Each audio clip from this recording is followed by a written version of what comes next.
बिस्मिल्लाहिर्रहमानिर्रहीम। अस्सलाम वालेकुम। क्या हाल है जी मेरी यूट्यूब फैमिली का। उम्मीद करती हूँ कि आप सब बफ़ज़्ल खुदा खैर खैरियत से होंगे।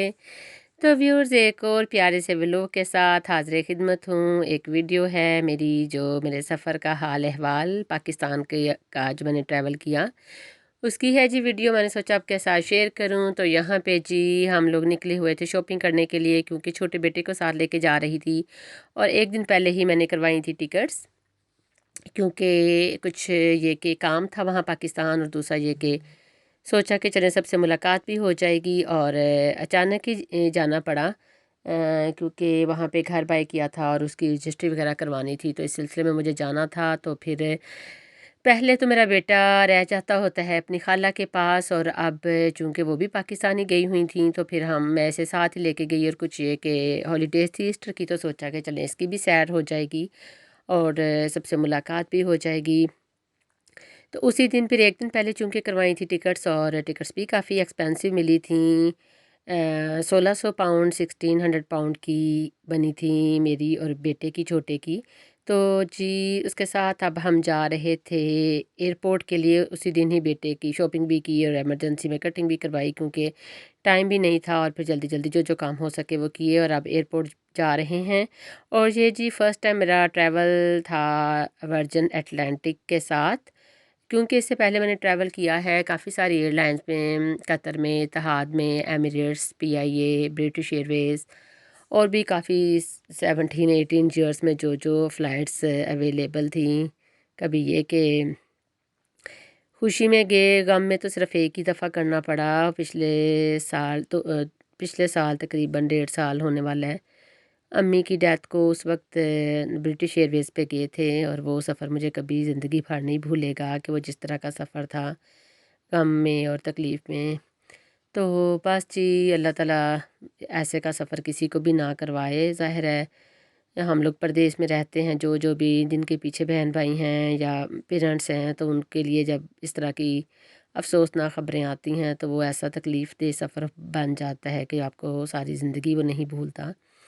तो अल्लाह फ़ज़ल करे। तो जी ये यहाँ पे अब हम जा रहे थे एयरपोर्ट पे, और रश भी बहुत ज़्यादा था। और कोशिश कर रहे थे कि हम लोग जल्दी जल्दी एयरपोर्ट पे पहुँच जाएं, क्योंकि रश होने की वजह से फिर बाज़ औक़ात ये होता है कि बोर्डिंग में और चेक इन वगैरह में जब प्रॉब्लम होती है रश की वजह से, तो फिर ये भी डर होता है कि खुदा न खास्ता आपकी फ़्लाइट ही मिस ना हो जाए। तो यहाँ पे जी जल्दी जल्दी हम लोग पहुँचे हैं वहाँ पे एयरपोर्ट पे, और रश इतना ज़्यादा था, इस कदर रश था कि ऐसे लग रहा था कि जैसे ये फ्री में ही टिकट्स मिल रही हैं, या ट्रैवलिंग के कोई पैसे ही नहीं हैं। हालांकि बहुत ज़्यादा, जैसे मैंने आपको बताया कि बहुत ज़्यादा महंगी थी टिकट्स, काफ़ी एक्सपेंसिव था टिकट्स का ख़र्चा भी। और आगे आपको पता है कि जिस तरह महंगाई का आलम पूरी दुनिया में हो गया हुआ है, तो बाकी जो भी खर्चे, अब छोटे बेटे की शॉपिंग पे ही मेरा 200 पाउंड के करीब लग गया। हालांकि उसके गर्मियों के जो कपड़े थे, क्योंकि पाकिस्तान में बहुत ज़्यादा गर्मी थी, तो उस हिसाब से फिर कपड़े इसके बाय करने थे,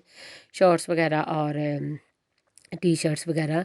तो यहाँ से जी हम लोग जा रहे थे, ये मेरा बेटा जा रहा था अपना हैंड कैरी लेके आगे आगे, और ये इसको है शौक, इसको कहा था कि छोटा बैग डाल लो, और कहता है कि नहीं मुझे हैंड कैरी ही चाहिए। और यहाँ पे जी ये प्लेन के बाहर मैं वीडियो बना रही थी, और इस लेडी ने मुझसे पूछा कि आप चाहती हैं कि मैं पिक बनाऊँ, तो इसने मेरी और मेरे बेटे की बनाई थोड़ी सी वीडियो और पिक, तो जिसको मैंने अब एडिट किया है। तो जी यहाँ पे हम लोग आ गए थे प्लेन में। प्लेन बहुत अच्छा था, नीट एंड क्लीन था। और नीट एंड क्लीन इसलिए कह रही हूँ कि पीआईए का तो अक्सर जैसे होता है कि इतने साफ़ सुथरे प्लेन नहीं हुआ करते थे। तो ये जी साफ़ सुथरा था प्लेन जहाँ पे, और सर्विस भी इनकी बहुत अच्छी थी, अच्छा इन्वायरमेंट था। और मेरे बेटे ने भी इंजॉय किया। यहाँ पे हमें विंडो वाली सीट मिल गई थी, जिसमें कि बीच की जो सीट थी वो भी शुक्र है खुदा का कि वो एम्प्टी थी, और ये कि अच्छा ट्रैवल हमारा आरामदेह सफ़र गुज़रा। और जी उसके बाद थोड़ी सी मैंने टेक ऑफ से पहले वीडियो बनाई बाहर की सीन्स की। और उसके बाद यहाँ पे जी आ गया था खाना। और खाना था क्या था, ये चिकन के साथ था चिकन करी, और राइस थे, और साथ पुडिंग में था, कोई डिज़र्ट था, और साथ इसी तरह की कुछ चीज़ें थी। और ये जी था।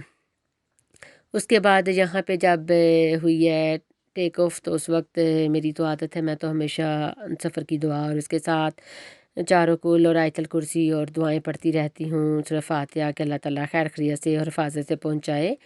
तो जी उसके बाद फिर बस सफ़र गुज़र गया जैसे तैसे करके, आपको पता है सफ़र तो फिर सफ़र ही होता है। और नबी करीम सल्लल्लाहु अलैहि वसल्लम की हदीस मुबारका भी है कि असफ़रा तो कित्अतुल अज़ाब है, कि सफ़र जो है वो अज़ाब का एक टुकड़ा है। और ये कि फिर चलें जैसे तैसे करके, ये शुक्र है खुदा का कि जो डायरेक्ट होती है फ़्लाइट उसमें बीच में वाया नहीं होता, कनेक्टेड फ़्लाइट नहीं होती, तो फिर ये आसानी रहती है कि हम लोग एक दफ़ा बैठे हैं प्लेन में तो डायरेक्ट हम लाहौर या इस्लामाबाद जहाँ पे भी हमने जाना हो तो पहुँच जाते हैं। तो जी वो यहाँ से अब लैंडिंग हो गई थी स्टार्ट, और यहाँ से मैं बना रही थी थोड़ी सी वीडियो कि अपने व्यूअर्स के साथ शेयर करूँ। और ये लाहौर एयरपोर्ट का अभी तो एयरपोर्ट खैर नहीं आया, अभी तो फ़्लाई कर रहा था, लेकिन आहिस्ता आहिस्ता रवां तवां था प्लेन अपनी मंजिल की तरफ। और यहाँ पे विंडो से मैं बना रही थी कुछ सीन्स, जो घर और बिल्डिंग्स और रोड्स और पानी वगैरह जो भी नज़र आ रहा था। तो जी खुदा खुदा करके खैर खैरियत से हम लोगों ने लैंडिंग की लाहौर एयरपोर्ट पे, और खुदा के फजल से सेफ़ली हो गई लैंडिंग। और जी हम लोग पहुंच गए। और फ़्लाइट भी जो है ये भी टाइम से काफ़ी पहले ही पहुंच गई थी। आई थिंक सो कि 50 मिनट्स ये पहले पहुंच गई थी वहाँ पे एयरपोर्ट पे। तो ये कि खैर खैरियत से सफ़र गुज़र गया और सफ़र को एंजॉय भी किया। मेरे बेटे ने तो अपने फेवरेट कार्टून लगा लिए रास्ते में, और उसके बाद कुछ टाइम के लिए वो तकरीबन 2-3 घंटे सो भी गया। तो ये कि उसको ट्रैवल सिकनेस है, लेकिन अल्लाह का ये ख़ास फ़ज़ल रहा कि वो बिल्कुल ठीक रहा और हम लोग खैर खैरियत से पहुँचे। तो व्यूअर्स जी आपके साथ शेयर करती रहती हूँ मैं अपने सफ़रनामे, अपने दुख सुख और अपनी जो भी खुशियाँ और ईदें और जो भी ट्रैवलिंग वगैरह जो भी चीज़ें होती हैं वो आपके साथ शेयर करती हूँ। तो उम्मीद करती हूँ कि आपको वीडियोज़ अच्छी लगती होंगी। और मुझसे अक्सर लोग पूछते हैं कि आप नॉन स्टॉप बोलती रहती हैं, और क्या आपने पहले कुछ लिख के रखा होता है जो आपने बोलना होता है? तो ऐसा कुछ भी नहीं होता। मेरी वीडियो में जब वीडियो सामने मेरे चल रही होती है और मैं वॉइस ओवर करती हूँ, तो उसमें ये कि मैं फ़िल-ब-दिही जो होता है, जो सीन्स चल रहे होते हैं उसी के मुताबिक बात करती हूँ। कभी भी ऐसा नहीं हुआ कि मैंने कुछ लिख के सामने रखा हो और मैं उसको देख के बोल रही हूँ। आपको पता है कि वो तो फिर एक मज़मून बन जाता है और एक स्पीच टाइप बात हो जाती है, वो फिर उस बात का मज़ा भी नहीं आता। और व्लॉगिंग तो यही होती है कि आपके साथ गपशप हो और बात हो, और जो सीन आ रहे होते हैं सामने उसके मुताबिक बात की जाए। एनीवे व्यूअर्स, ये जी हम लोग पहुंच गए थे लाहौर खैर खैरियत से। और जो लाहौर एयरपोर्ट का थोड़ा सा मैंने आपको दिखाए हैं सीन्स, यहाँ पे अब हम लोग उतर के जा रहे थे जी। यहाँ पे वो जो इमिग्रेशन होता है जाके, ताकि जाके नहीं ताकि वहाँ पे चेक इन हो, और फिर उसके बाद हम लोग वहाँ से अपना सामान लेके बाहर निकलें। तो चलें जी अल्हम्दुलिल्लाह पहुँच गए, और बेल्ट से मैंने अपना सामान लिया और बैग भी मेरे जल्दी ही मिल गए थे, शुक्र है खुदा का। और ये रास्ते में सूखे की है वहाँ पे क़याम किया था और खाया था हमने केएफसी। बहुत अच्छा इनका केएफसी है, बहुत इन्जॉय किया, मज़ा आया। तो व्यूअर्स उम्मीद करती हूँ कि आपको मेरा ये व्लॉग पसंद आया होगा, और आप इस वीडियो को लाइक कर दें, शेयर कर दें, और जो न्यू है मेरे चैनल पे वो सब्सक्राइब भी कर दें। तो मुझे दुआ में याद रखें। मैं हाज़िर होंगी नई वीडियो के साथ। ओके जी, अल्लाह हाफ़िज़।